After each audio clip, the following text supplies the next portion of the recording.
शांति। आज 20 जुलाई 2021 के महावाक्य हैं। बाबा की मुरली का सार है, मीठे बच्चे, इस सभा में बाहर मुखी बनकर नहीं बैठना है, बाप की याद में रहना है। मित्र संबंधी अथवा धंधे आदि को याद करने से वायुमंडल में विघ्न पड़ता है। प्रश्न है, तुम बच्चों के रूहानी ड्रिल की विशेषता क्या है जिसे मनुष्य नहीं कर सकते? बाबा ने कहा, तुम्हारी रूहानी ड्रिल बुद्धि की है। उसकी विशेषता यही है जो तुम आशिक बन अपने माशुक को याद करते हो। इसका ही इशारा गीता में भी आया है, मन मना भव। परंतु मनुष्य अपने माशुक परमात्मा को जानते ही नहीं तो ड्रिल कैसे कर सकेंगे? वे तो एक दो को जिस्मानी ड्रिल सिखाते हैं। ओम शांति। बच्चे भी समझते हैं, बाप भी समझते हैं कि बच्चे योग कराने वाले यहाँ क्या कर रहे हैं। याद के यात्रा की ड्रिल करा रहे हैं। मुख से कुछ भी कहने का नहीं है। किसकी याद है? परमपिता परमात्मा शिव बाबा की। उनकी याद में रहने से हमारे जो भी विकर्म हैं वह भस्म हो जाएंगे और विकर्मा जीत बन जाएंगे, जितना जो याद की ड्रिल में रहेंगे। यह आत्मा की ड्रिल है, शरीर की नहीं। भारत में जो भी ड्रिल सिखाते हैं वह सब है जिस्मानी, यह है रूहानी ड्रिल। इस रूहानी ड्रिल को तुम बच्चों के सिवाय कोई जानते ही नहीं। रूहानी ड्रिल का इशारा गीता में है ज़रूर। भगवानुवाच अथवा भगवान के बच्चों का भी वाच है, तुम अभी भगवान शिव बाबा के बच्चे बने ना। बच्चों को फरमान मिला है, मामेकम याद करो। बाप भी ड्रिल सिखलाते हैं, बच्चे भी यही ड्रिल सिखलाते हैं। कल्प पहले भी बाप ने यही कहा था कि मुझ बाप को याद करो। इसमें घड़ी घड़ी कहने की दरकार नहीं है, परंतु कहना पड़ता है। यहाँ बैठे कोई अपने मित्र संबंधियों धंधे आदि को याद करते रहते हैं तो वायुमंडल में विघ्न डालते हैं। बाप कहते हैं, जैसे यहाँ तुम याद में बैठे हो, ऐसे ही चलते फिरते कर्म करते हुए याद में रहना है। जैसे आशिक माशुक एक दो को याद करते हैं, उन्हों की याद है जिस्मानी, तुम्हारी है रूहानी याद। आत्माएं भक्ति मार्ग में भी आशिक होती हैं परम पिता परमात्मा माशुक की, परंतु माशुक को जानते नहीं हैं, ना अपनी आत्मा को जानते हैं। माशुक बाप आया हुआ है। भक्ति मार्ग से लेकर आत्माएं आशिक बनी हैं। ये है ही आत्माओं और परमात्मा की बात। बाप बच्चों को सन्मुख कहते हैं, तुम आशिक मुझ माशुक को याद करते हो कि बाबा आओ, हमको आकर दुख से लिबरेट करो और अपने साथ शांति धाम में ले चलो। तुम जानते हो अब इस दुख धाम मृत्युलोक का विनाश होना है। अमरलोक जिंदाबाद, मृत्युलोक मुर्दाबाद।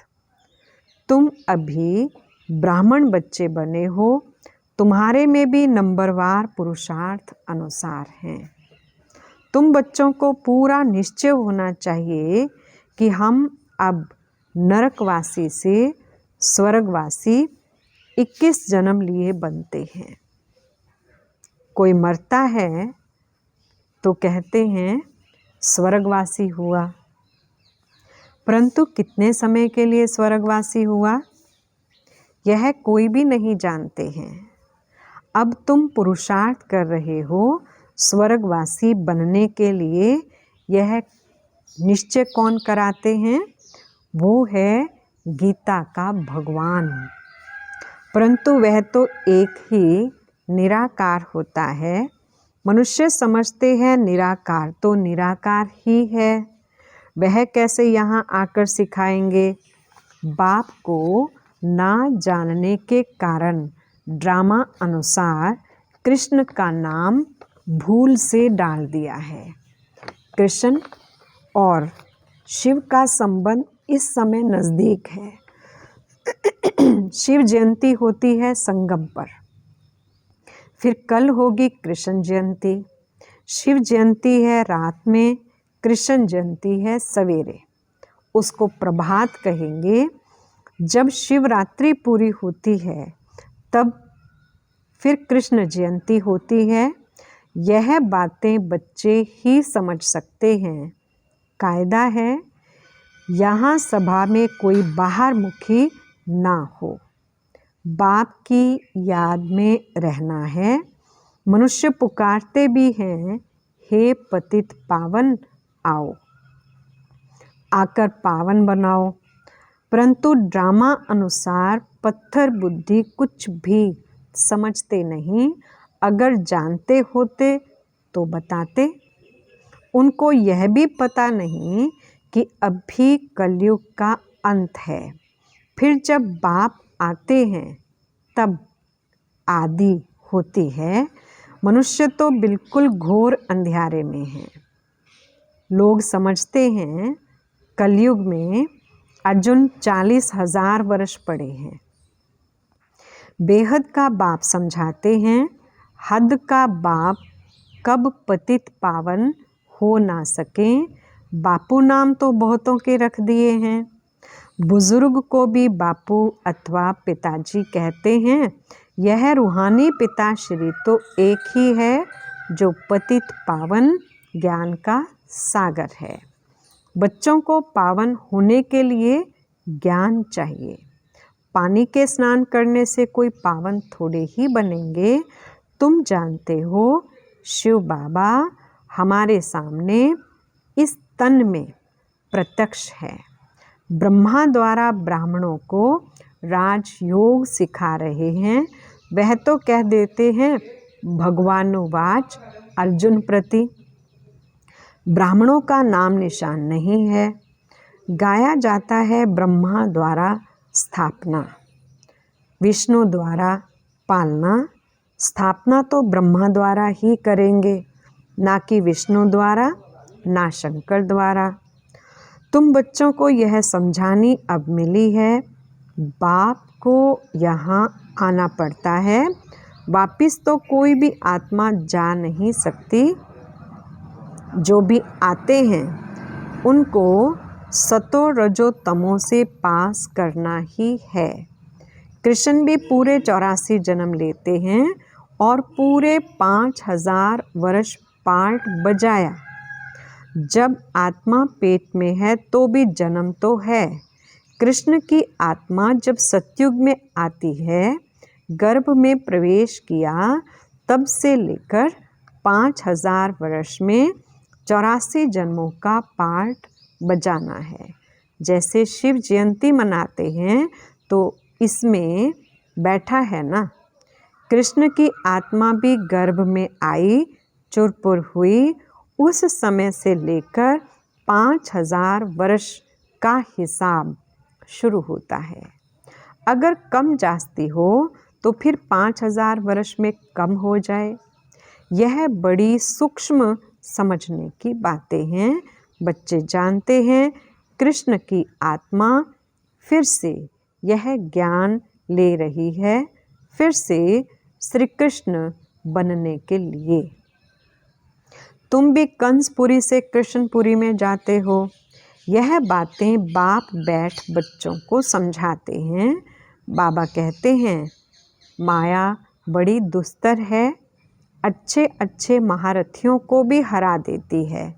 ज्ञान लेते लेते कहाँ ग्रहचारी बैठ जाती है। आश्चर्यवत हमारा बनंती कथनती अहो माया फिर भी भागंती हो जाते हैं। कमाई में ग्रहचारी बैठ जाती है। राहु का ग्रहण सबको लगा हुआ है। अभी तुम्हारे पर बृहस्पति की दशा बैठी है, फिर चलते चलते कोई पर राहु का ग्रहण बैठ जाता है। तब कहते हैं महान कमबख्त इस दुनिया में देखना हो तो यहाँ देखो।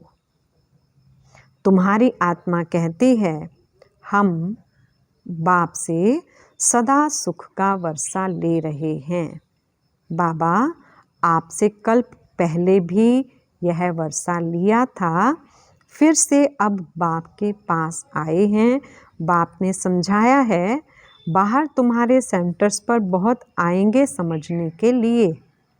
यहाँ यह है इंद्र सभा। इंद्र शिव बाबा है ना, जो ज्ञान वर्षा बरसाते हैं। तो ऐसी सभा में पतित कोई आ नहीं सकता। सब्ज परी पुखराज परी जो ब्राह्मणीय पंडा बन आती हैं, उनको कहेंगे अपने साथ कोई भी विकार में जाने वाले को नहीं ला सकते हो, नहीं तो दोनों रिस्पॉन्सिबल हो जाते हैं।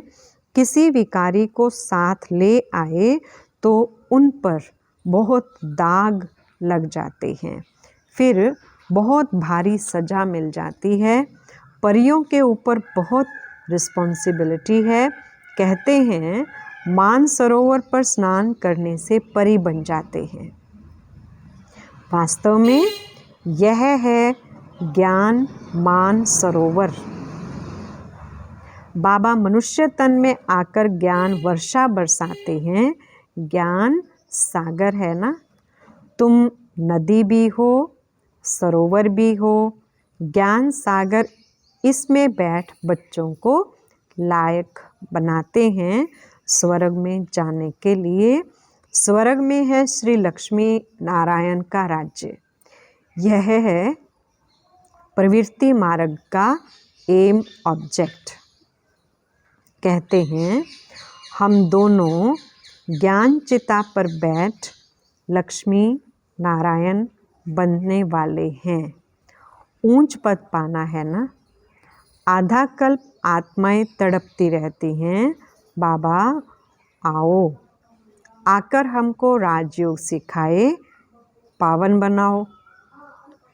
बाप इशारा देते हैं भारतवासी जो देवी देवताओं को मानने वाले हैं, उन्होंने ज़रूर 84 जन्म भोगे हैं। जो देवी देवताओं के भगत हैं, कोशिश कर उनको समझाओ। बाप कैसे आकर 3 धर्म स्थापन करते हैं, ब्राह्मण, सूर्यवंशी, चंद्रवंशी, तीनों धर्म बाप स्थापन करते हैं। आधा कल्प फिर और कोई धर्म स्थापन नहीं होता है। फिर आधा कल्प में कितने मठ पंथ आदि धर्म ढेर के ढेर स्थापन होते हैं। कहाँ आधा कल्प में एक धर्म, सो भी संगम युग पर भविष्य के लिए राजधानी स्थापन करते हैं। वह सब पुरानी दुनिया में ही अपना धर्म स्थापन करते हैं। यहाँ बाप आधा कल्प के लिए एक धर्म की स्थापना करते हैं, कोई और में पावर नहीं। बाप तुमको अपना बनाकर सूर्यवंशी चंद्रवंशी घराना स्थापन कर बाकी सब का विनाश करा देते हैं। सभी आत्माएं शांति में चली जाती हैं। तुम सुख में आते हो, उस समय दुख कोई है नहीं जो गॉड को याद करें। यह ज्ञान भी तुम्हारी बुद्धि में है। तुम जानते हो बाप जो ज्ञान का सागर है, वह नॉलेज दे रहे हैं। सागर तो एक ही है। तुम अपने को सागर नहीं कहलाएंगे, तुम उनके मददगार बनते हो। इसलिए तुम्हारा नाम है ज्ञान गंगाएं। बाकी वह हैं पानी की नदियाँ।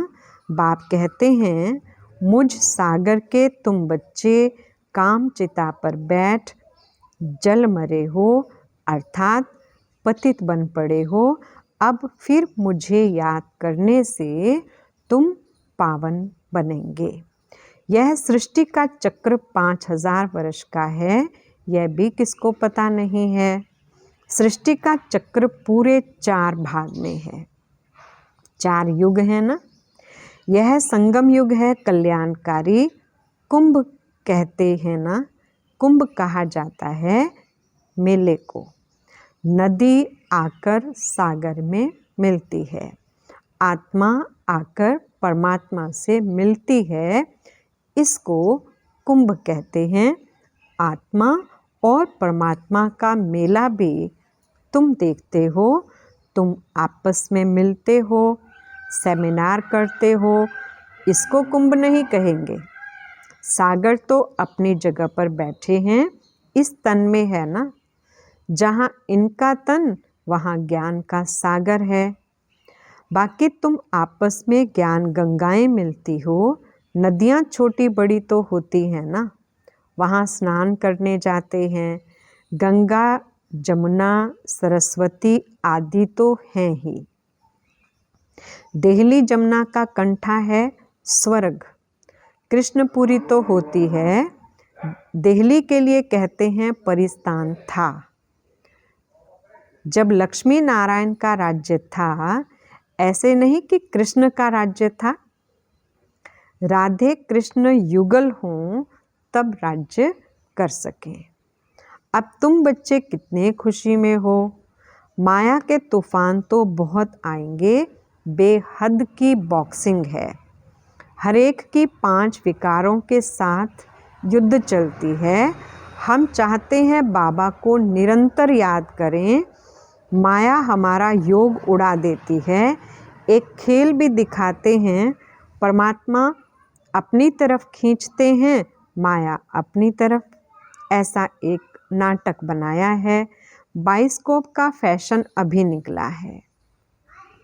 तुमको ड्रामा अनुसार बाइस्कोप पर ही समझाना था। नाटक में तो बदली सदली होती है। यह तो अनादि अविनाशी ड्रामा बना बनाया है। बनी बनाई बन रही। फलाना मर गया, इतना ही पार्ट था, हम चिंता क्यों करें। ड्रामा है ना। शरीर छोड़ दिया फिर थोड़े ही आ सकता है। रोने से फ़ायदा ही क्या। इसका नाम ही है दुख धाम। सतयुग में मोह जीत राजाएं होते हैं, इस पर कहानी भी है। सतयुग में मोह की बात होती नहीं। यहाँ तो मनुष्यों का कितना मोह है।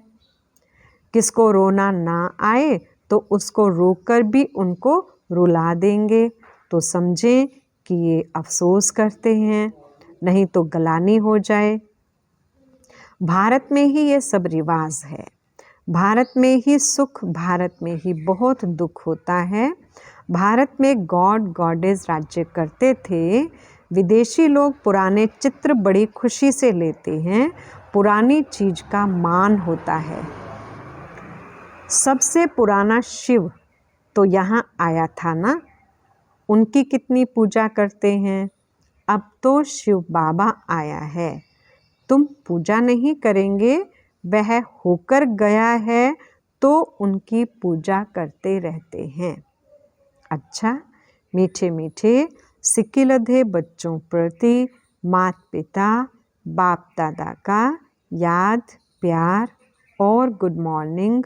रूहानी बाप की रूहानी बच्चों को नमस्ते। हम रूहानी बच्चों की रूहानी बाप दादा को याद, प्यार, गुड मॉर्निंग और नमस्ते जी। धारणा के लिए पहला पॉइंट है, ड्रामा के ज्ञान को बुद्धि में रख निश्चिंत बनना है। किसी भी प्रकार की चिंता नहीं करनी है, क्योंकि जानते हैं बनी बनाई बन रही। निर्मोही बनना है। दूसरा पॉइंट है, बाप द्वारा जबकि बृहस्पति की दशा बैठी है तो संभाल करनी है, राहु का ग्रहण ना लग जाए। कोई भी ग्रहचारी हो तो उसे ज्ञान दान से समाप्त करना है। वरदान है, सदा मनन द्वारा मगन अवस्था के सागर में समाने का अनुभव करने वाले अनुभवी मूर्त भव। विस्तार, अनुभवों को बढ़ाने का आधार है मनन शक्ति। मनन वाला स्वतः मगन रहता है। मगन अवस्था में योग लगाना नहीं पड़ता, लेकिन निरंतर लगा रहता है, मेहनत नहीं करनी पड़ती। मगन अर्थात मोहब्बत के सागर में समाया हुआ, ऐसा समाया हुआ जो कोई अलग कर नहीं सकता। तो मेहनत से छूटो, सागर के बच्चे हो तो अनुभवों के तालाब में नहीं नहाओ, लेकिन सागर में समा जाओ, तब कहेंगे अनुभवी मूर्त। स्लोगन, ज्ञान स्वरूप आत्मा वह है जिसका हर संकल्प, हर सेकंड समर्थ हो। अच्छा, ओम शांति।